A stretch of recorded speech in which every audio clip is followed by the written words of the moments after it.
कभी भी ups and downs आते हैं, तो इसमें कोई बहुत ज़्यादा डिमोटिवेट होने वाली बात नहीं है। आपको डिसिप्लिन मैनर में प्रिपरेशन करते जाना है और अपने गोल पे फोकस रखना है। टारगेट आपका फिक्स होना चाहिए, वो डेविएट नहीं होना चाहिए। बाकी आपका डिसिप्लिन, आपकी कंसिस्टेंसी और आपकी प्रैक्टिस, यही मैटर करेगी आपके फाइनल रिजल्ट दिलाने में। इसके अलावा कोई भी ऐसी चीज़ नहीं है जो आपका फाइनल रिजल्ट में आपका रिफ्लेक्ट होगी।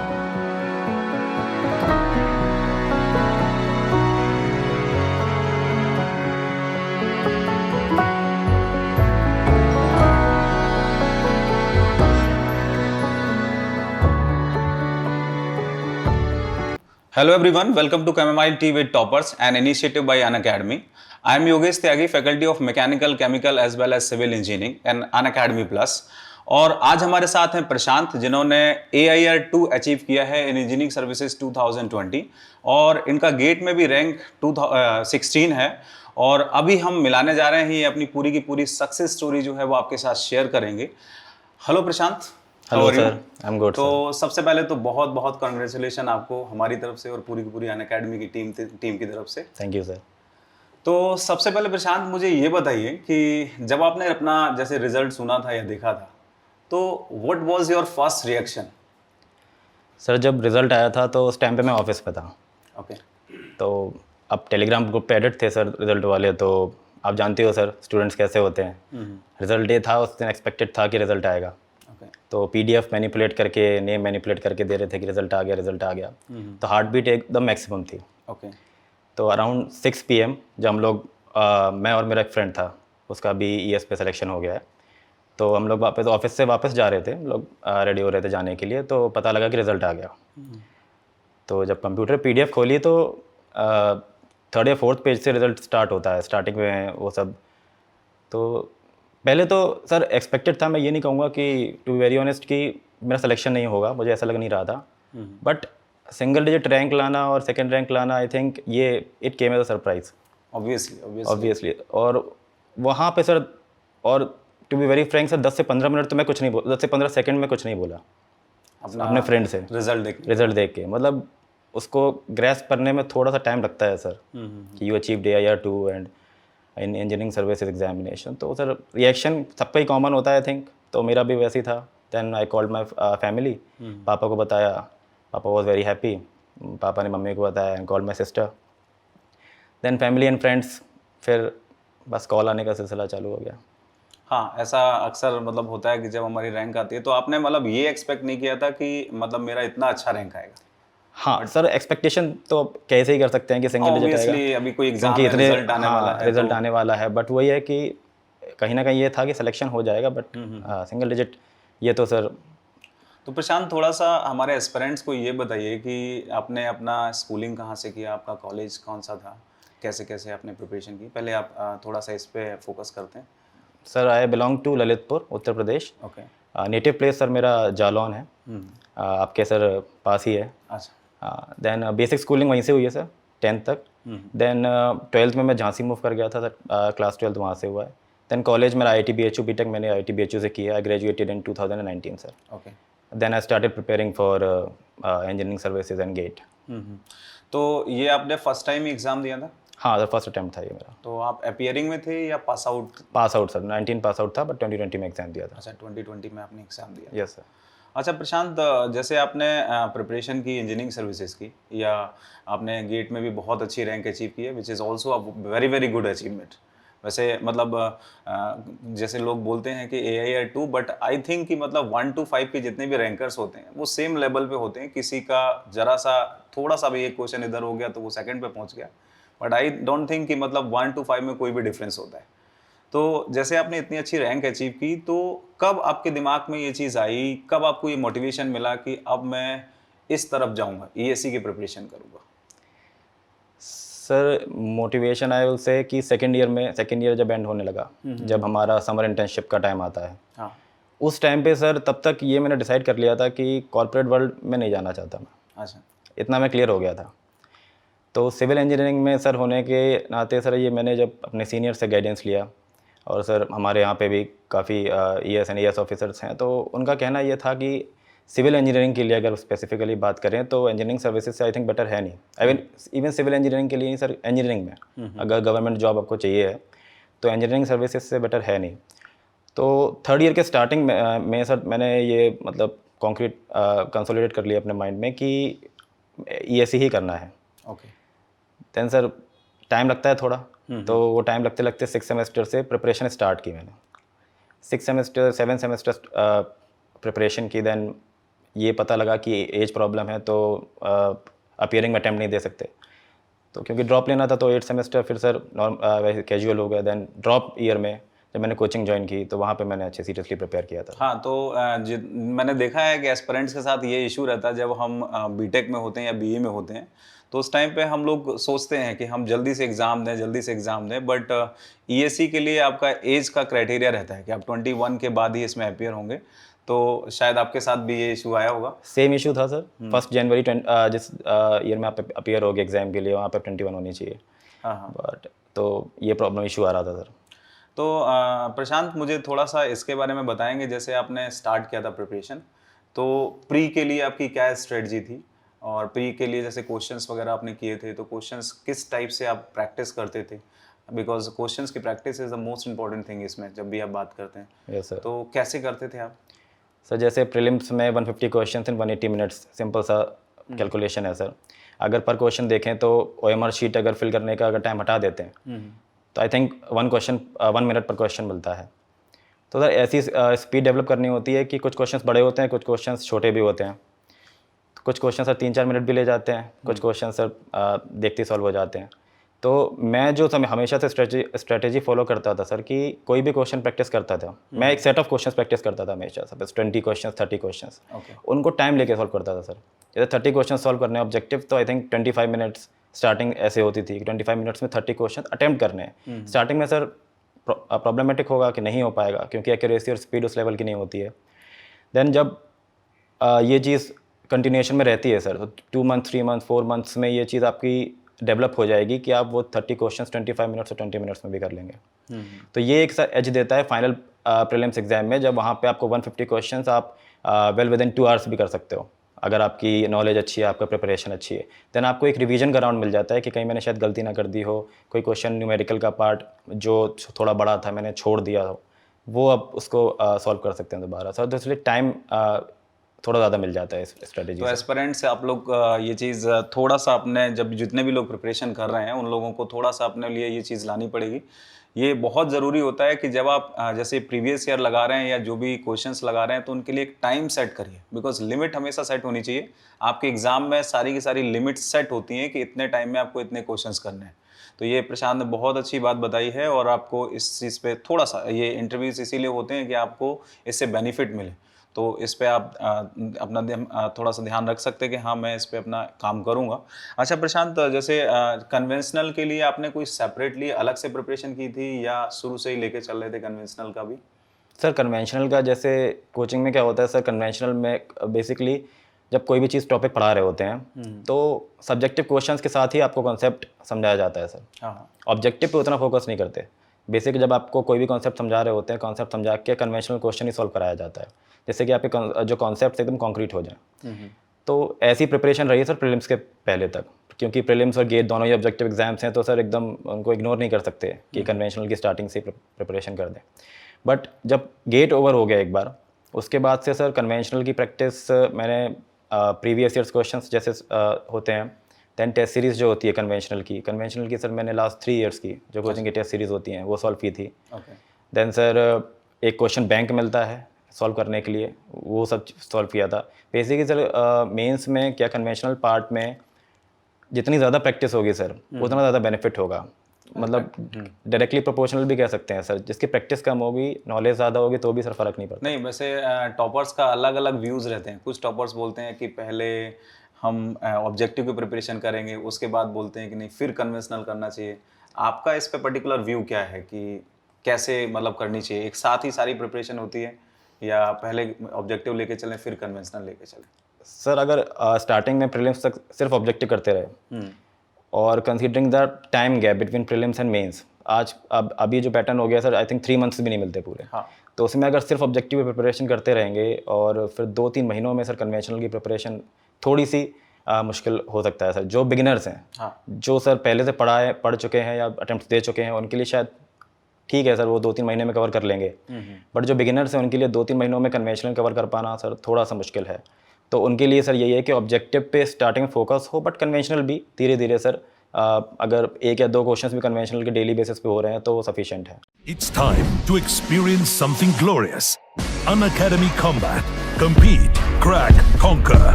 A challenging gate contest engineered to give you an experience like none other. where you put your knowledge to test. and battle it out with a test. To bring out the best in you, Unacademy Combat is the most competitive, gamified contest for GATE till date, with the best of the questions by best educators. With detailed video solutions from top educators right after each contest. Combat live with peers to get real-time rankings and win big. Participate in every contest to improve your ratings. Challenging contests every fortnight or alternate Sunday. Live ranking after every question. Big rewards for top rankers. Your passion to crack GATE deserves this. Your hard work towards your dream deserves this. Fuel your inner fire for the ultimate GATE challenge. Unacademy Combat. Register now. सो इसका मतलब हम लोग ये चीज़ बिल्कुल समझ सकते हैं कि प्रिपरेशन जो है ना उसमें ऐसा ज़रूरी नहीं है कि आप पहले ऑब्जेक्टिव करेंगे फिर कन्वेंशनल करेंगे। ये पर्सन टू पर्सन डिपेंड करता है। दूसरा जो बिगनर्स हैं उनके लिए जैसे प्रशांत ने सजेशन किया है कि ऑब्वियसली आपको पूरे के पूरे कॉन्सेप्ट तो पढ़ने पड़ेंगे, तो आप पूरा का पूरा करते रहिए सारा का सारा। अच्छा प्रशांत, मुझे एक और चीज़ बताएंगे आप, एस्पिरेंट्स भी ये चीज़ जानना चाह रहे हैं कि जैसे आपने किया था तो ऑब्वियसली टेस्ट सीरीज ली होगी, बिकॉज टेस्ट सीरीज का एक बहुत बड़ा रोल होता है इसमें। Yes sir. तो टेस्ट सीरीज आपने कैसे टेस्ट सीरीज दिया था और उसका कैसा रोल रहा आपकी प्रिपरेशन में, वो जरा बताइए एस्पिरेंट्स को। सर टेस्ट सीरीज़ तो कोचिंग वाले ही प्रोवाइड कराते हैं, अगर प्रीलिम्स की बात करें स्टार्टिंग में। हाँ हाँ। तो आई थिंक तब हम लोग का प्रीलिम्स सर जनवरी में होता था 2 years बैक। सर सितंबर से स्टार्ट होती थी test series and weekly test हुआ करते थे। पहले मिक्स टेस्ट होते थे, subject wise 3 subjects, then full test हुआ करते थे। सर टेस्ट सीरीज़ का रोल ये होता है कि आपको एक जो एक्चुअल एग्ज़ाम एनवायरनमेंट होता है सर वो प्रोवाइड करते हैं। वो चीज़ सर घर पे टेस्ट प्रैक्टिस करने से नहीं आएगी, वो चीज़ सर कहीं भी टेस्ट प्रैक्टिस करने से नहीं आएगी। जब तक सर हम सामने कैंडिडेट्स नहीं देखेंगे सेम टेस्ट प्रैक्टिस करते हुए या सेम एनवायरनमेंट ना हो, तब तक सर वो चीज़ वहाँ पे डिलीवर कर पाना बहुत मुश्किल होता है फाइनल एग्ज़ाम में। तो टेस्ट सीरीज़ का रोल सिर्फ इतना होता है कि आपको नए क्वेश्चंस मिल रहे हैं सर वीकली बेसिस पे, अच्छे क्वालिटी क्वेश्चंस हैं, उनका एनालिसिस सर आपको मिल रहा है सॉल्यूशन शीट के फॉर्म में, एंड सर आप आपका इवैल्यूएशन आप अपना कर सकते हो। सपोज 1000 स्टूडेंट्स टेस्ट दे रहे हैं तो आपकी रैंक उसमें क्या, आपकी स्टैंडिंग क्या है उसमें। तो सर ये चीज़ बहुत बेनिफिशियल होती है, आपको कंटिन्यूसली इंप्रूव करने का इससे मोटिवेशन मिलता है कि अगर आपकी अभी 100 है देन 50 पे लाना है, देन 20 पे लाना है।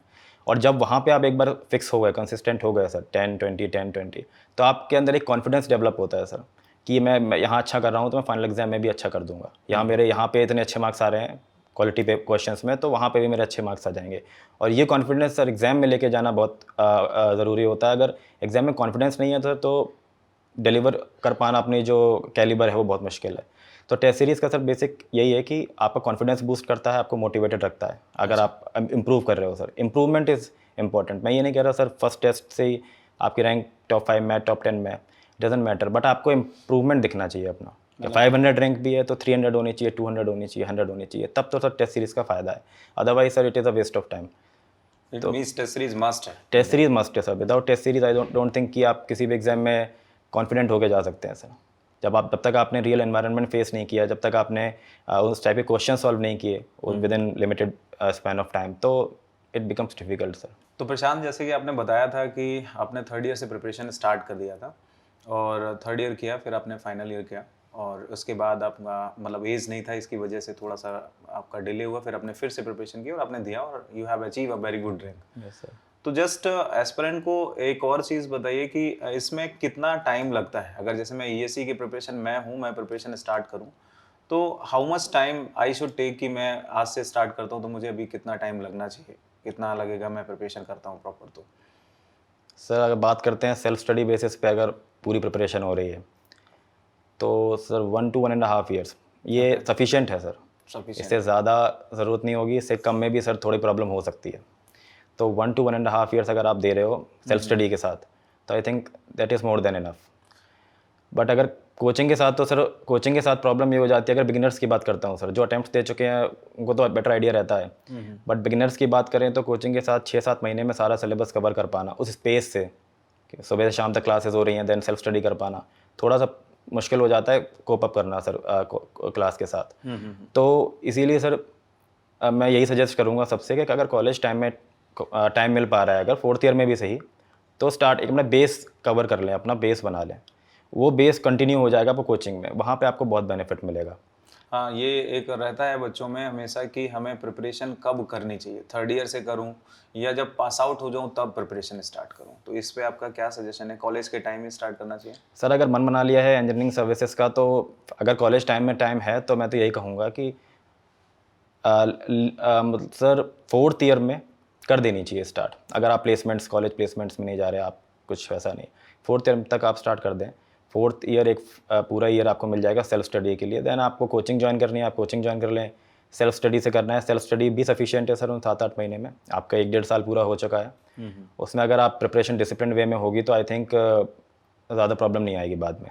बट अगर 4th ईयर में टाइम मिल रहा, ऑप्टिमम टाइम तो मैं यही बोलूँगा सर कि 3rd और 4th ईयर के बीच में आपको स्टार्ट कर देनी स्टार्ट चाहिए। कर लेना चाहिए। ये- ओके, तो प्रशांत, आपका जैसे एस्पिरेंट्स हमेशा जानना चाहते हैं, अभी हर कोई होगा जो आपकी तरह बनना चाहेगा, तो एक और मेरा क्वेश्चन है आपसे कि आपका शेड्यूल क्या रहता था? जैसे आप करते थे, तो आपने जब प्रिपरेशन स्टार्ट किया था तो आपका क्या शेड्यूल रहता था, मॉर्निंग टू इवनिंग, कैसे आप प्रिपरेशन करते थे? सर मॉर्निंग में 6 o'clock के आसपास मैं जगता था। मैं एक्चुअली मेरे रूममेट के साथ भी रहता था। तो बेसिकली सर कोचिंग में हम लोग को सीट रोकने के लिए बैग फेंकने जाना होता था सुबह 6 बजे उठ के। तो हम लोग जाते थे सुबह 6 बजे, बैग रख के आते थे वापस। अब नींद आ रही होती है तो 1-1.5 घंटा और सो लिया, अदरवाइज चल फ्रेश वगैरह होके सब वो करके देन हम लोग को पढ़ना स्टार्ट कर देते थे। देन जब कोचिंग का टाइम हुआ करता था सर 8:30 पे, तो हम लोग 8 बजे तक निकल जाते थे, ब्रेकफास्ट करके कोचिंग में जाते थे। कोचिंग से आने का टाइम होता था शाम को 7 बजे। तो 8:30 to 7 हमारा ऑलमोस्ट कोचिंग क्लासेस चलती थी। देन 7 बजे के बाद आने के बाद sir I think 20 to 25 minutes का रेस्ट होता था, जिसमें सर कोई मोबाइल यूजेज नहीं, कुछ ऐसा नहीं, बस रेस्ट मतलब लेट गए, आंखें बंद कर ली। देन डिनर करते थे sir. Then I think after 9 PM हम लोग पढ़ना स्टार्ट करते थे। वो 9 PM to 1 PM तक चलता था ऑलमोस्ट, क्योंकि सर इतना देना पड़ता है सेल्फ स्टडी। आप क्योंकि आपकी अगर 11-12 घंटे की क्लासेस हो रही हैं तो 3 या 4 घंटे आपको सेल्फ स्टडी में देने होंगे। तो मैं इसीलिए बोल रहा था सर कि अगर बिगिनर्स को पास आउट होने के बाद अगर ऐसे कोचिंग में डायरेक्ट इन्वॉल्व हो जाते हैं, उनके लिए थोड़ा प्रॉब्लमेटिक हो जाता है, बिकॉज 11 घंटे की क्लासेस कवर करने के बाद आपको 3-4 घंटे सेल्फ स्टडी करना है। उस स्पेस से कोप अप कर पाना बहुत मुश्किल हो जाता है, क्योंकि सर मैं तो पहले से बेस बना चुका था, अपना मेजर सब्जेक्ट कवर कर चुका था, तो मुझे उतना प्रॉब्लम नहीं हुआ है। बट जो मेरे फ्रेंड्स थे साथ में थे, जो साथ में आए थे, जिन्होंने लेट प्रिपरेशन स्टार्ट की, तो उनके लिए थोड़ी प्रॉब्लम हुई थी। तो इसीलिए मैं तो यही सजेस्ट करता हूँ सर कि अगर 3rd या 4th ईयर में आपको टाइम मिलता है तो आप अपना बेस प्रिपेयर कर लें एक, ओके। उससे फ़ायदा मिलेगा सर। अच्छा, जैसे आपने अपना बेस प्रिपेयर किया था, आप जैसे BHU में पढ़ते थे, वहाँ पे कॉलेज के साथ साथ ये दोनों चीज़ें कैसे मैनेज की आपने? सर 5 PM तक हमारी क्लासेस होती थी। देन 5 PM के बाद हम लोग आके स्नैक्स वगैरह लेके आई थिंक 7 या 8 बजे से हम लोग पढ़ना स्टार्ट करते थे। मतलब मैं पढ़ना स्टार्ट करता था, बाकियों का तो नहीं कह सकता। तो 8 बजे से 10 बजे तक, क्योंकि 2 घंटे से ज़्यादा नहीं हो पाता था कॉलेज में, मतलब मेरे से तो नहीं हो पाया। और इसीलिए मेरी प्रिपरेशन थोड़ी सी जल्दी जो स्टार्ट की थी, ताकि बर्डन ना आए एकदम से। 2-2 घंटे करके भी अगर डेली बेसिस पे निकाल रहा हूँ तो मेरे major subject sir 4th year के एंड तक कवर हो गए थे। तो ना मुझ पर ज़्यादा बर्डन आया पढ़ाई का कि 7-8 घंटे पढ़ने डेली बेसिस पे, 2-2 घंटे करके सर ऐसा कवर हो गया था बेस। देन जब ड्रॉप आउट, जब पास आउट हो गए कोचिंग में, तो सर वही काम ही अकेले, तो वही होता था। तो प्रशांत, जैसे आपने बताया कि ऑब्जेक्टिव के लिए आपने प्रिपरेशन की थी, आपने एक मतलब टाइम बना के रखा था कि इस टाइम पे इतने टाइम में आपको इतने क्वेश्चंस करने हैं। Yes sir. सिमिलरली थोड़ा सा कन्वेंशनल का जो पेपर होता है, उसमें आंसर राइटिंग जो स्किल्स होती हैं वो बहुत मैटर करती हैं। आपने भी ऑब्वियसली 2nd रैंक लाए हैं, तो आपका जो राइटिंग स्किल्स है उसके लिए एस्पिरेंट्स को थोड़ा सा बताइए कि राइटिंग स्किल्स कैसे होनी चाहिए। जो पेपर राइटिंग होता है उसमें हम कैसे लिखें पेपर को? सर इस पे 2 चीज़ें हैं। फर्स्ट तो है कि जो आप लिख रहे हैं वो देन सेकंड कि जो उनके वायलेशंस ना हो जाए उनके रूल्स के, क्योंकि सर मैंने बहुत से लोगों की मार्कशीट देखी है जिनको पेनल्टी मार्क्स अवार्ड हुए हैं। तो इस पे बाद में आते हैं सर, पहले बात करते हैं न्यूमेरिकल क्वेश्चंस जो होते हैं। सर न्यूमेरिकल क्वेश्चंस ज़्यादा उसमें सिंपल सी चीज़ उनको ये चाहिए कि सर आपका आंसर जो फाइनल है वो सही होना चाहिए, मेजर मार्क्स उसके हैं सर। देन जो रिमेनिंग मार्क्स हैं, अगर 20 मार्क्स का है क्वेश्चन तो उसमें से आई थिंक 15 मार्क्स तो फाइनल आंसर के हो गए। देन आपका जो राइटिंग रिप्रेजेंटेशन स्किल्स हैं, सपोज कोई क्वेश्चन आपसे पूछा तो आप सबसे पहले, जैसे मैं करता था जो मैं बताता हूँ, कि सबसे पहले लिखा गिवन डेटा एंड जो इंपॉर्टेंट डेटा है वहाँ पे मेंशन कर दिया along with units. Sir units बहुत इंपॉर्टेंट है कन्वेंशनल की अगर बात करें तो जिस यूनिट में क्वेश्चन में गिवन है तो उसी यूनिट्स में हमें गिवन डेटा में भी लिखना है। और सर कुछ सिंबल स्टैंडर्ड होते हैं, जैसे V फॉर वेलोसिटी या A फॉर एक्सेलरेशन स्टैंडर्ड है, इसको हमें मेंशन नहीं करना होता कि मैंने ये symbol this stands for acceleration. अगर कोई नया सिंबल यूज़ कर रहे हैं तो उसको लिख लेते हैं कि this symbol is this represents this. And अब आप बाकी आप नॉर्मल ज़्यादा थ्योरी लिखने की ज़रूरत नहीं है, बट आपका जो राइटिंग हो, हैंड राइटिंग हो, थोड़ी लेजिबल हो, ठीक हो, एंड फाइनल आंसर आपका करेक्ट हो। आई थिंक आउट ऑफ 20 अगर लेजिबल है तो 19 तो मिल जाने चाहिए।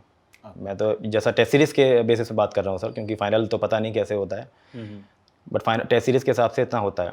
अगर थ्योरी पार्ट की बात करें सर, तो थ्योरी पार्ट में मेरा जो रहता था लिखने का, कि सपोज उन्होंने कुछ भी पूछा है क्वेश्चन, अगर अभी के लिए मान लेते हैं कि what do you understand by septic tank मान लेते हैं सपोज। सर इसमें सबसे पहले या what are the advantages and disadvantages of septic tank मान लेते हैं। सो इसमें स्टूडेंट्स या मैं भी पहले क्या करता था सर, कि बस डायरेक्ट लिख देता था कि the advantages of septic tank are this, the disadvantages of septic tank are this. तो आउट ऑफ 10 सर मुझे कभी 6 के ऊपर नहीं मिले इन क्वेश्चंस में, आउट ऑफ 12 मुझे 8 के ऊपर नहीं मिले।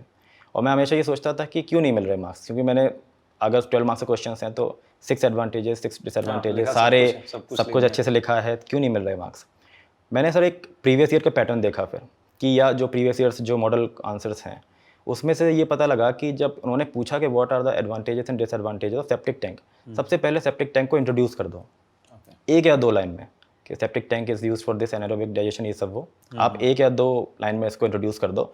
Then the advantages and disadvantages of this are this. अगर कंक्लूड करना है किसी चीज़ पे कंक्लूड कर दो, अगर ज़रूरी नहीं है, बट इंट्रोडक्शन इज़ मैंडेटरी, जो मुझे लगा है। और सर मैं आपको बताता हूँ, थ्योरी पार्ट में मुझे आउट टेस्ट सीरीज़ में 100% मार्क्स मिले हैं, 20 आउट ऑफ 20 मिले हैं। तो मैं उस बेसिस पे बात कर रहा हूँ ये चीज़, कि मैं जो मेरा राइटिंग पैटर्न था कि introduction then main part then conclusion. अगर कंक्लूजन बैठता है सर तो लिख दें, नहीं तो ज़रूरी नहीं है। तो ये थ्योरी पार्ट का सर ये जो राइटिंग का है ये थोड़ा सुधारना पड़ेगा। बाकी उसको diagrams and facts and flow charts के अगर कॉम्प्लीमेंट करेंगे तो सर अच्छा रहेगा। Means students needs more and more practice. More and more practice sir. Theory part का सिर्फ इतना है कि अगर कुछ मन नहीं करो न्यूमेरिकल सॉल्व करने का, आप प्रीवियस ईयर्स क्वेश्चन उठा लें। और थ्योरी पार्ट जो है, क्योंकि सर और एक और चीज़ है थ्योरी पार्ट में, कि हर चीज़ का एक कीवर्ड होते हैं सर। अगर मैं सेप्टिक टैंक बात कर रहा हूँ तो उसमें एनारोबिक आना चाहिए। इस एग्जामिनर को ये पता है कि आपको इस चीज़ के बारे में आइडिया है, तो वो कीवर्ड्स जो हैं सर वो अपने दिमाग में होने चाहिए हमेशा। भले आप राइटिंग प्रैक्टिस ना करें थ्योरी पार्ट की, बट वो कीवर्ड्स आपके माइंड में होने चाहिए। कि अगर ये चीज़ है तो मैं ये लिखना है, कीवर्ड है, वो आपको एक्स्ट्रा मार्क्स देंगे सर। जो स्टूडेंट्स हैं मैंने उनमें ये देखा है कि वो थ्योरी के क्वेश्चंस की बहुत ज़्यादा प्रैक्टिस नहीं करते, उनका रीडिंग पसंद करते हैं। तो ये इट्स अ गुड वे, या कहीं ना कहीं से इसमें बाद में फिर प्रॉब्लम होती है? सर आई थिंक प्रैक्टिस इतनी हो जाती है टेस्ट सीरीज से कि अलग से राइटिंग नहीं करना होता। बट जैसा मैंने कहा कि कीवर्ड्स जो है वो हमेशा होने चाहिए। भले आप राइटिंग प्रैक्टिस उतनी ना करें, बट वो कीवर्ड्स और लिखने का पैटर्न जो तरीका है वो है। अगर वो आप फॉलो कर लेंगे तो आई थिंक पहले जितने आपके मार्क्स आते थे उससे तो इम्प्रूव होगा। ये तो पक्की बात है सर, कि अगर आप पहले 8 आउट ऑफ 12 आ रहे हैं तो अब 9 या 10 आउट ऑफ 12 आएंगे, अगर आप ये पैटर्न फॉलो कर लेंगे तो। अच्छा प्रशांत, एक और बात बताइए कि जैसे आपने सारे के सारे सब्जेक्ट्स हैं, ऑलमोस्ट मतलब पूरा का पूरा इंजीनियरिंग रहता है, और इस पूरी की पूरी इंजीनियरिंग के जितने भी सब्जेक्ट्स हैं तो उसमें क्या सारे सब्जेक्ट्स को आपने सेम वेटेज दिया था, या कुछ कैटेगराइज किया था सब्जेक्ट्स को कि ये वाला सब्जेक्ट्स है इसको मैं इतना टाइम दे रहा हूँ, ये वाला सब्जेक्ट है, तो कैसे कैटेगराइज किया था आपने सब्जेक्ट वाइज? सर सबसे पहले तो जब मैंने कोचिंग अटेंड की तो मेरा मेन फोकस था मेरे वीक सब्जेक्ट्स पे, जो मैं कॉलेज में कवर नहीं कर पाया था किसी रीज़न से। सो मेरा हमेशा से मेन फोकस ये रहा है कि जो स्ट्रॉन्ग सब्जेक्ट्स हैं सर उनकी बस प्रैक्टिस करना है, और जो वीक सब्जेक्ट्स हैं उसका कंसेप्ट स्ट्रॉन्ग करना है पहले। भले ही सर उसमें ठीक है टाइम लगता था सर, मतलब कोचिंग में के टाइम पे भी 2 महीने सर एक सब्जेक्ट करने में लग गए मुझे। अगर मैं बात करूँ स्ट्रक्चरल एनालिसिस के, उसके सर बड़े क्वेश्चंस का फाइनल आंसर सही निकाल पाना मतलब स्टार्टिंग में क्या होता था सर, कहीं ना किसी स्टेप पे गड़बड़ हो जाती थी। तो और ऐसे क्वेश्चंस होते हैं सर कि आउट ऑफ 20 आपको 5 या 6 मार्क्स से ज़्यादा नहीं मिलेंगे अगर फाइनल आंसर गलत हो गया तो ये चीज़ हमेशा सर एक प्रॉब्लम रही थी स्टार्टिंग में मेरे साथ कि फाइनल आंसर क्यों नहीं आ रहा इसका, ये प्रॉब्लम थी। तो ऐसे ही सर 1-2 सब्जेक्ट्स और थे जो वीक साइड में थे उनको, तो मेरा मेन फोकस उन पे था कि वीक सब्जेक्ट्स मेरे जो हैं उन पे पहले ज़्यादा टाइम दें। बट अगर बिगिनर की बात करते हैं जिसको इतना मतलब नहीं कि जिसके बाकी सब्जेक्ट्स भी कवर नहीं हुए, तो जो मेजर सब्जेक्ट्स हैं सर, आप अगर कोई कोचिंग ले रहे हैं तो वो खुद ही बता देते हैं। अगर सेल्फ स्टडी कर रहे हैं तो आप प्रीवियस ईयर्स का एक वेटेज चार्ट आता है सर, तो सारी कोचिंग्स एनालाइज करती हैं कि किसका वेटेज क्या था। तो ये जो पैटर्न होगा ना, तो उसके हिसाब से आप अपने सब्जेक्ट्स प्रिपेयर करें। जैसे जियो टेक्निकल, एनवायरनमेंटल, ये सब सब्जेक्ट सर बड़े सब्जेक्ट्स हैं सर, इनका वेटेज ज़्यादा है, इनको पहले कवर कर लें। बाकी अर्थक्वेक इंजीनियरिंग, स्ट्रक्चरल डायनेमिक्स और ये सब छोटे सब्जेक्ट्स हैं सर, तो इनका आप बाद में भी कर सकते हैं। बट जो मेन फोकस स्टार्टिंग में होना चाहिए कंसेप्ट स्ट्रॉन्ग करने का मेजर सब्जेक्ट्स का, तो वेटेज सर हमेशा उनका ही ज़्यादा होगा जिनसे ज़्यादा मार्क्स आप पूछ रहे हैं। ऑब्वियसली सी बात है सर, चाहे वो प्रीलिम्स है या मेंस है। बाकी सर जो छोटे सब्जेक्ट्स हैं कवर उनको भी करना है सर, क्योंकि प्रीलिम्स में मैं सर ऑलमोस्ट सारे सब्जेक्ट्स प्रिपेयर करके गया था। आई थिंक किसी कोई टॉपिक छूटा हो तो पता नहीं। And sir I score 221 out of 300 in technical part. अच्छा, तो अटैम्प्ट मेरा 139 का था।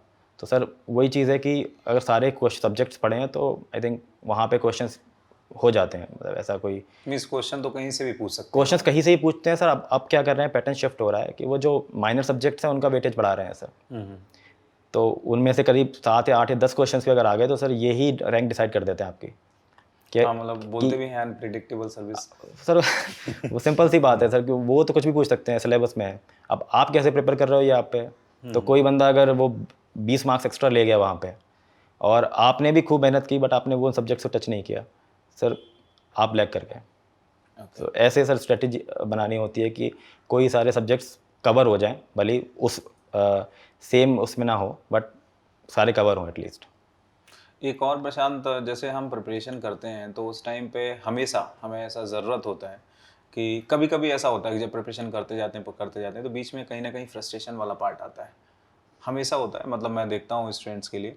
और कभी जब आपको ऐसा कुछ आया होगा तो इसमें फैमिली का और फ्रेंड्स का एक बहुत बड़ा रोल होता है। तो आपके वो फ्रेंड्स और फैमिली का कैसा सपोर्ट था आपके साथ? सर जैसे मैंने बताया, मैं तो अपने रूममेट के साथ रहता था। हमारे कॉलेज में भी हम रूममेट्स थे फर्स्ट और थर्ड ईयर में सर। और तो हम लोग के बीच में सर काफ़ी अच्छा हेल्थ एनवायरनमेंट रहता था, बातचीत होती थी, सब होता था, डिस्कशन होता था। तो जनरली सर हमारा ये था कि हम ऐसे कोई डिमोटिवेट होते नहीं थे। थोड़ा हमारा नेचर ऐसा था कि होते नहीं थे डिमोटिवेट किसी भी रीज़न से। मीन्स सारे लोग ही एक ही जैसे सारे लोग सर, जो हमारा ग्रुप था आई थिंक 13-14 लोग थे, तो उनका सर ऐसा था कि कोई डिमोटिवेट अगर हो भी रहा है तो उसको चीयरफुल कर देते थे। थोड़ा इस टाइप का हमारा ग्रुप था। और सर फैमिली का फैक्टर यहाँ आता है जब आप कोई चीज़ ऐसी होती है कि आप शेयर नहीं कर सकते अपने फ्रेंड्स के साथ। कभी कभी होती है सर कि मुझे ये प्रॉब्लम है, बट उसमें फ्रेंड क्या कर लेगा। तो वहाँ पे आपकी फैमिली इंपॉर्टेंट है। फैमिली से इंटरेक्शन इसलिए इंपॉर्टेंट होता है सर क्योंकि जैसे मैंने बताया, कोई पार्ट जैसे शेयर नहीं कर पा रहे तो वहाँ से सर एक आपको ड्राइविंग फोर्स मिलता है कि आप यहाँ पे प्रिपरेशन कर रहे हो, यहाँ पे पढ़े हो, तो आपको कुछ करना है। ये चीज़ सर फैमिली से बात करके ही आती है। तो फैमिली फैक्टर काफ़ी इंपॉर्टेंट फैक्टर है सर मोटिवेट करने के लिए, या फिर फ्रस्ट्रेट ना हो इंसान इसके लिए। हो भी जाता है तो आई थिंक फैमिली से बात करके, पापा मम्मी से बात करके सब सेटल हो जाता है, मैनेज हो जाता है। बाकी फ्रेंड्स, अपना फ्रेंड सर्कल भी ऐसा था कि कोई सर ऐसे डिमोटिवेट होता ही नहीं था, सब हंसते खेलते रहते थे। तो ये भी मेजर फैक्टर था सर। ओके, एक और पॉइंट पूछना था प्रशांत मुझे। जैसे लोग बोलते हैं, आपने अभी बोला कि मुझे 2 मंथ्स 3 मंथ्स आपको राइटिंग स्किल्स पे काम करना है ना, टाइम लगता है 1 to 1.5 ईयर। जैसे ऐसा भी होता है, कुछ लोग बोलते हैं कि नहीं 6 मंथ में हम कर लेंगे, है ना, 5 मंथ्स आर इनफ, इसमें हो जाएगा। तो ये पॉसिबिलिटी है क्या, नहीं 5 to 6 मंथ में ऐसा हो जाए? सर मैं तो ऐसे एग्जांपल को नहीं जानता ESE में कि अगर उसका हुआ हो फाइनल, अब मैं कह नहीं सकता। बट सर 5 मंथ्स अगर मैं लॉजिकली सोचते हैं थोड़ा, तो भी सर नहीं बैठ पा रहा। कि वो बात अलग है सर, वो एक्सेप्शनल कैंडिडेट होगा तो कह नहीं सकते। बट अगर मैं बिगिनर की बात करता हूँ सर, जो पहले अटैम्प्ट दे चुके हैं उनका तो नहीं बोलूँगा, बट जो बिगिनर्स की बात करूँगा तो 5 मंथ्स सर डिफ़िकल्ट है। हाँ, 5 मतलब मंथ्स 5 थोड़ा तो समझने में लग क्योंकि हाँ 5 मंथ्स तो चीज़ें समझने में लग जाता है कि आपका पैटर्न क्या है, आपका वैसा क्या। और मतलब सर मैं ये नहीं कहूँगा कि इम्पॉसिबल है, करते होंगे लोग, बट बहुत क्लोज टू इम्पॉसिबल कह सकते हैं या वेरी डिफिकल्ट कह सकते हैं। बट 5 मंथ्स सर कम है। अगर आप कहते 8 या 9 मंथ्स तो मैं फिर भी बोल देता कि हाँ वेल विद इन पॉसिबिलिटी। एक और मेरा क्वेश्चन है कि आई डोंट नो कि जैसे आप ही बताएंगे, मैं तो मतलब बच्चों से बात करता रहता हूँ कि लोग बोलते हैं ये मिथ है या वाकई में सच्चाई है। कुछ लोग बोलते हैं कि अब जब आपको इंजीनियरिंग सर्विसेज देना है तो आपका पहले से स्कूलिंग अच्छा होना चाहिए, आपका कॉलेज बहुत अच्छा होना चाहिए, तभी आपका इंजीनियरिंग सर्विसेज में हो सकता है। क्या ये सही है? सर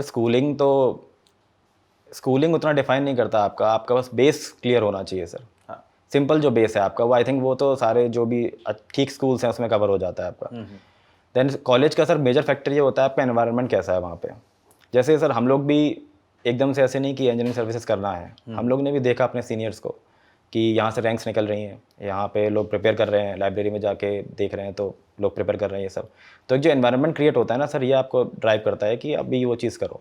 तो कॉलेज का एक फैक्टर यहाँ पे होता है एनवायरनमेंट क्रिएट करने में। बट ये कहना कि सर कॉलेज अच्छा है तभी निकाल सकते हैं, ये तो मिथ कह सकते हैं, बोगस मिथ कह सकते हैं सर इसको। ऐसा कुछ नहीं है सर, किसी भी कॉलेज के हो आप, किसी भी स्कूल से पढ़े हो। मैंने तो देखे हैं सर सिविल सर्विसेज में भी सरकारी स्कूल से जो पढ़ते आते हैं, जिनका स्कूलिंग उतनी खास नहीं रही है, कॉलेज उतना खास नहीं रहा है, वो भी अच्छी रैंक्स निकाल रहे हैं सर। तो ऐसा कुछ है नहीं कि अच्छी स्कूलिंग हो या अच्छा कॉलेज हो, बट यही है सर डिसिप्लिन मैनर में प्रिपरेशन करनी है। मीन्स जो करना चाहता है, जो डिसिप्लिन रख सकता बस है, वो कोई भी कर सकता है। डायरेक्शन सही होनी चाहिए सर। बाकी कॉलेज का इतना फ़र्क होता है आपका एनवायरनमेंट कि आपको कैसे, आपका फ्रेंड सर्कल है आपका कैसा, बस इतना फ़र्क हो सकता है मैं मानता हूँ, बट इससे ज़्यादा नहीं कि आप कॉलेज में आप अच्छे IIT से में हैं तो ठीक है, अदर प्राइवेट कॉलेजेस में तो आप नहीं कर सकते, जो कि काफ़ी लोगों का ये रहता है सर कि मैं तो प्राइवेट कॉलेज से हूँ, मैं कैसे करूँगा। तो सर उनके लिए भी काफ़ी एग्जांपल्स हैं। अभी तो फिलहाल मैं सिविल सर्विसेज में नाम मुझे पता है, बट इसमें नहीं पता। तो अगर उसमें कर सकते हैं तो इसमें भी कर ही सकते हैं सर। सिविल सर्विसेज तो मतलब बहुत सारे लोग होते हैं जो प्राइवेट कॉलेज से बहुत सारे होते हैं सर। इंजीनियरिंग सर्विसेज में भी हैं ऐसे सर सारे IITs नहीं होते, बहुत सारे होते हैं सर, नॉर्मल कॉलेजेस के भी, प्राइवेट कॉलेजेस के भी।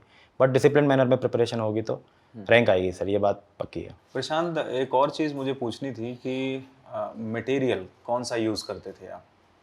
जैसे आप पढ़ते होंगे तो उस टाइम पे क्या बुक्स लगाते थे या कोई मटेरियल लगाते थे? तो वैसा मुझे आपसे जानना था। एस्पिरेंट्स को बहुत हेल्प होती है इससे कि क्या हमें पढ़ना चाहिए, किससे पढ़ना चाहिए? सर जो स्टार्ट की थी मैंने प्रिपरेशन, तो जो पोस्टल कोर्स मंगाया था मेडीजी का, वहाँ से मैंने सर बेसिक्स स्टार्ट किए वहाँ से पढ़ना। ओके। क्योंकि सर 3rd ईयर में स्टार्ट किया था तो आई थिंक 50% तक हमारा कॉलेज का जो एकेडमिक्स था कंप्लीट हो चुका था। कुछ मेजर सब्जेक्ट्स कवर हो चुके थे, तो एक आइडिया था कि कंटेंट क्या है, बेस क्लियर था थोड़ा। देन जब पोस्टल स्टडी कोर्स से स्टार्ट किया पढ़ना तो वहाँ पे सर पहले थ्योरी पार्ट, देन जो एग्जाम्पल क्वेश्चंस दिए हैं वो सॉल्व किए, देन जो चैप्टर एंड के बाद जो क्वेश्चंस हैं वो कोई किए, वर्कबुक्स मिलती थी सर वो सॉल्व किए। तो ये मेरा एक पैटर्न था स्टडी का सर। पोस्टल स्टडी कोर्स से अगर कुछ प्रॉब्लम आती है तो टेक्स्ट बुक रेफ़र करना होता है। जैसे जियो टेक्निकल में रेफ़र किया था मैंने, हाईवे में किया था, RCC सर मैंने टेक्स्ट बुक से ही की है, और जो कन्वेंशनल की प्रैक्टिस मेजर जो है टेक्स्ट बुक से हुई है। तो टेक्स्ट बुक्स फॉर रेफरेंस, और जो बेसिक्स सर क्लियर हो जाते हैं पोस्टल स्टडी कोर्स में, ऐसा कुछ है नहीं। तो postal study course and text books for reference. तो प्रशांत, हमने अभी प्रीलिम्स के बारे में बात की कि हमारा ऑब्जेक्टिव जो प्रीलिम्स था वो हमने कैसे कैसे आपने दिया, फिर उसने आपने आगे थोड़ा सा कन्वेंशनल के बारे में भी बताया। अभी थोड़ा सा बात करते हैं इंटरव्यू के बारे में। कुछ ऐसे पॉइंट जैसे आपने कैसे प्रिपरेशन की थी, या अब जब आप इंटरव्यू देने गए थे तो वहाँ पे इंटरव्यू में कुछ प्रॉब्लम आपको फेस हुई, कैसे कैसे क्या चीज़ें थी, वो सारा एक्सपीरियंस ऑब्वियसली सारे एस्पिरेंट्स जानना चाहेंगे, तो इंटरव्यू का एक्सपीरियंस बताइए। सर इंटरव्यू की प्रिपरेशन तो कुछ जो हमारा इंटरव्यू गाइडेंस प्रोग्राम होता है वो आप किसी भी कोचिंग से ले लो, उसमें कोई नहीं, बट मॉक्स दिए थे मैंने, मॉक्स आज मेरे अच्छे हुए थे। अच्छा। फाइनल इंटरव्यू में सर जो मेरे से शायद मुझे लगता है गलती हो गई कि मेंबर की आपको बात नहीं काटना है। हाँ। मेंबर जो कह रहा है वो सही है, वहाँ पे ये रूल फॉलो होगा। कभी कभी सर ऐसा भी हो सकता है आपको लगेगा शायद कि नहीं, शायद गलत हो रहा है ऐसा, लेकिन आपको करना पड़ेगा, यस बोलना पड़ेगा। यस बोलना पड़ेगा सर वहाँ पे। तो ऐसा हम लोग को सिखाया भी गया था स्टार्टिंग में सर कि जब भी हम इंटरव्यू गाइडेंस प्रोग्राम लेते हैं ना, तो उसमें ये चीज़ बताई जाती है कि आपको क्या नहीं करना है, डूज एंड डोंट्स। तो ये एक मेजर चीज़ है। बाकी सर कंटेंट तो सिंपल सा रहता है। जैसे मेरे इंटरव्यू की अगर मैं बात करूँ तो DEF से ऐसा कुछ था नहीं सर। DEF से उन्होंने कुछ पूछा नहीं, कि DEF सर काफ़ी मैंने ठीक था मेरा, और सारे जेन्युइन पॉइंट्स थे, तो उससे ज़्यादा कुछ नहीं हुआ। सिंपल था सर, बस वो एक आई थिंक क्वेश्चन जो था वो बैकफायर कर गया, जो तेरा मेरा एम्प्लॉयमेंट से रिलेटेड था। उसके बाद सर नॉर्मल क्वेश्चंस थे, वो कुछ भी पूछ सकते हैं सर, हम you can be very sure कि अगर डीएफ में आपने ये भरा है तो यही पूछेंगे। अच्छा, उसमें उनका जो मन करेगा उस टाइम पे वो पूछेंगे।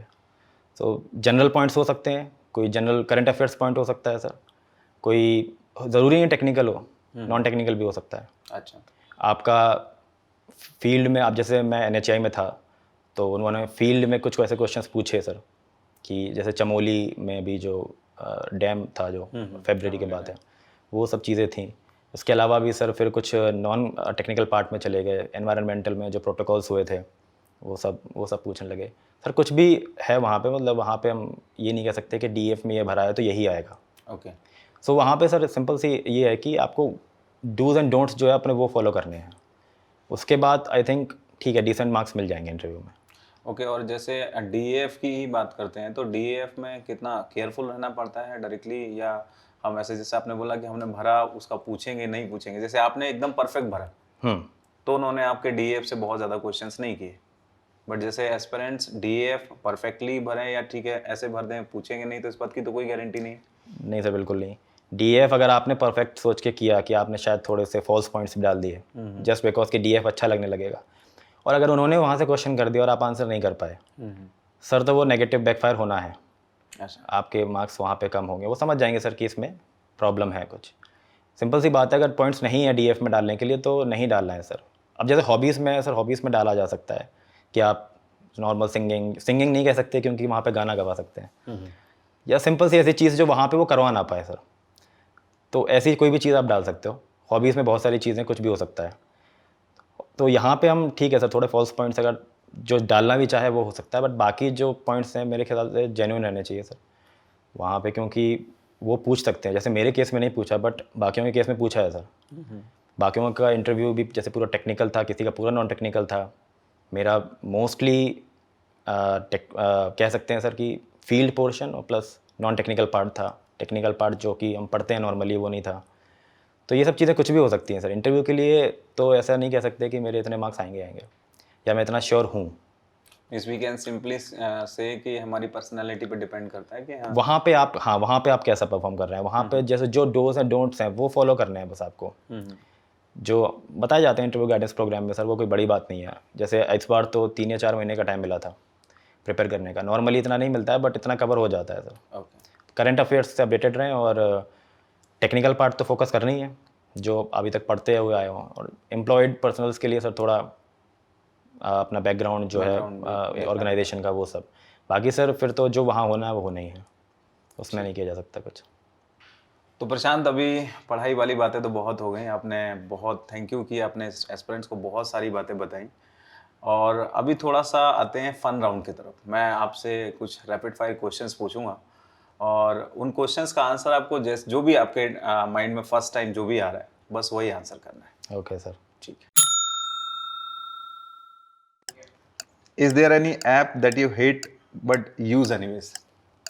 WhatsApp. Okay. What job would you be absolutely horrible at? तो being a doctor. Okay. What is the most important object you own? My watch. Materialistic object. Okay. What is the most interesting thing you have read or seen this year? Sir my ESE result. Okay. Would you leave your hometown forever or stay your hometown forever?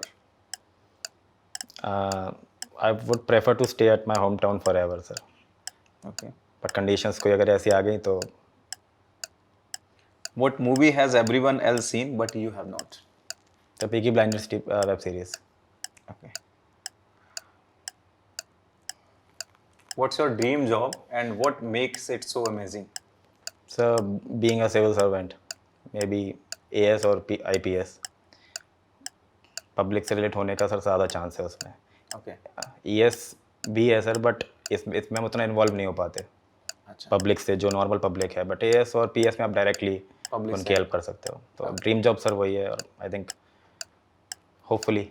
Okay Prashant, thank you for giving these wonderful answers. तो अन academy की तरफ से एक छोटा सा gift hamper आपके लिए, I hope आपको ये पसंद आएगा। Thank you sir. प्रशांत, हमारे यहाँ की एक प्रथा है कि जो भी टॉपर्स आते हैं उन टॉपर्स को अपने किसी फ्रेंड को टैग करना होता है, जिसने, जैसे आपने बहुत अच्छा अचीवमेंट आपका जो है, वैसे ही और भी फ्रेंड्स होंगे, ताकि एस्पिरेंट्स को उनसे हेल्प मिले। तो कोई फ्रेंड्स हैं आपके जिनको आप टैग करना चाहेंगे?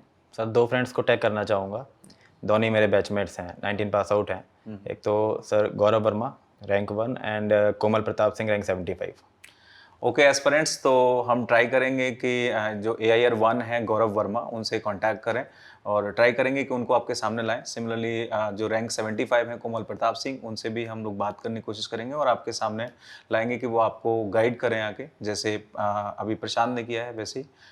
प्रशांत, तो फिर जैसे अभी कोई फाइनल मैसेज एस्पिरेंट्स के लिए जैसे आप देना चाह रहे हों कि कैसे क्या करना है उनको, तो कोई फाइनल मैसेज आपका? जितने भी एस्पिरेंट्स हैं उनसे बस मैं ये बोलना चाहता हूँ कि UPSC is a long journey. कभी भी अप्स एंड डाउन्स आते हैं, तो इसमें कोई बहुत ज़्यादा डिमोटिवेट होने वाली बात नहीं है। आपको डिसिप्लिन मैनर में प्रिपरेशन करते जाना है और अपने गोल पे फोकस रखना है। टारगेट आपका फिक्स होना चाहिए, वो डेविएट नहीं होना चाहिए। बाकी आपका डिसिप्लिन, आपकी कंसिस्टेंसी और आपकी प्रैक्टिस, यही मैटर करेगी आपके फाइनल रिजल्ट दिलाने में। इसके अलावा कोई भी ऐसी चीज़ नहीं है जो आपका फाइनल रिजल्ट में आपका रिफ्लेक्ट होगी। तो आई विल सजेस्ट कि अभी से थोड़ा सा डिसिप्लिन अप्रोच करके प्रिपेयर करना स्टार्ट कर दो। मैं ये नहीं बोल रहा कि आप सब चीज़ें छोड़ दो, नॉर्मल जो आपका रिक्रिएशनल एक्टिविटीज़ हैं वो सब, बट जितनी देर आप पढ़ रहे हो उतनी देर आप डिसिप्लिन मैनर में पढ़ लो, उतनी देर आप ठीक ठाक से अपनी प्रैक्टिस कर लो। And try to start earlier, मतलब ऑप्टिमम टाइम जैसे मैंने बताया 5th या 6th सेमेस्टर, अगर 4th ईयर में स्टार्ट करना है 4th ईयर में स्टार्ट कर लो इफ़ पॉसिबल। सेल्फ स्टडी या कोचिंग वो आपकी चॉइस है, बट जैसा आपको ठीक लगे। बट मैंने टाइम पीरियड जैसे मैंने बता रखा था, टाइम फ्रेम कि आपको 1 to 1.5 ईयर्स आपको लगेंगे सेल्फ स्टडी के लिए, तो उस हिसाब से आप अपना शेड्यूल स्टार्ट कर दें और कंसिस्टेंट रहें प्रिपरेशन में कि आज 2 घंटे या 3 घंटे पढ़ा है तो कल भी 2 या 3 घंटे हों, ज़्यादा हों कोई प्रॉब्लम नहीं, बट कम नहीं होने चाहिए। एरेटिक वे में प्रिपरेशन करने का कोई फ़ायदा नहीं है। तो कंसिस्टेंट रहो और डिसिप्लिन मैनर में प्रिपरेशन करते रहे। एंड आई थिंक ऐसा भी कोई इशू नहीं है कि आप कौन से कॉलेज से हो। The thing that matters is कि आप कितने कंसिस्टेंट और कितने डिसिप्लिन रहे थे अपने जर्नी में, एज सिंपल एज दैट। तो बाकी best wishes to all of you जो भी आगे एग्जाम्स देने वाले हैं, एंड थैंक यू। तो प्रशांत, आप यहाँ पे आए तो कैसा आपको कैसा फील हुआ? था काफ़ी अच्छा लगा यहाँ पे आके। आई मीन जो भी आपने क्वेश्चंस पूछे शायद एस्पिरेंट्स को काफ़ी हद तक हेल्प करें, और बस यही, बाकी overall experience was very good, wonderful. Okay, thank you Prashant, thank you for coming over here. Thank you sir. Okay दोस्तों, तो ये तो रही प्रशांत की जर्नी। प्रशांत ने आपको बहुत सारी बातें बताई जो आपके प्रिपरेशन में बहुत ज़्यादा हेल्प कर सकती हैं, और नेक्स्ट एपिसोड में हम और भी टॉपर्स को लाने की कोशिश करेंगे। तब तक आप लोग ऐसे ही प्रिपरेशन करते रहिए और हमसे जुड़े रहिए। तो just all the best to all of you, thank you to all of you, let's crack it.